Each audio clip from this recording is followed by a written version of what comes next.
অনেক ছোট, একদমই বাচ্চা, তারপরও এই আন্দোলনে যুক্ত হয়েছে এবং সাথে মাও আছে। কেন আসলে আজকের এই আন্দোলনে এসেছে? কারণ আমার বড় ভাইদেরকে মারা হয়েছে, আমার আবু সাইদকে মারা হয়েছে, রংপুরে আমার বড় ভাই আবু সাইদকে মারা হয়েছে। সেজন্য আমরা একটা শান্তিপূর্ণ আন্দোলন করতে চেয়েছি, তার মধ্যে পুলিশরা এসে আমাদের ভাইদেরকে মেরে একটা অশান্তিপূর্ণ আন্দোলন করতে চেয়েছে। আমাদের কথা তারা গুলি করলো কেন? আমাদের সন্তানদেরকে শান্তিপূর্ণ আন্দোলন করতে দেওয়া হোক, আর এই দাবি মেনে নেওয়া হোক, আর বিচার চাই আমরা, আর সরকারের পতন চাই, শেখ হাসিনা পতন হোক। রান্না করো না। তোমার কি আজকে ভয় লাগে আসলে? না, আমার কোনো ভয় লাগে না।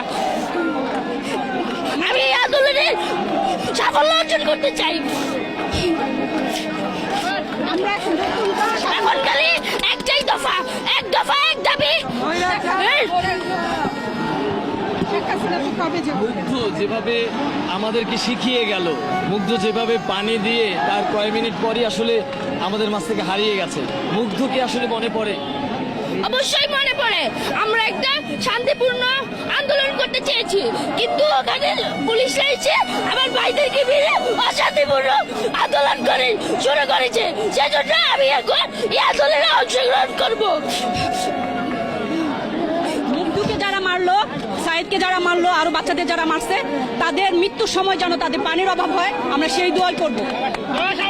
আমাদের শেখ হাসিনা।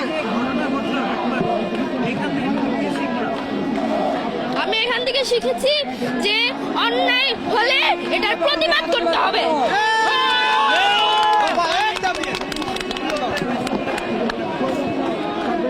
এখানে কোটা নিয়ে এখানে গোটা না, গোটা দেশটারে সংস্কার চাই। এখানে কোটা নিয়ে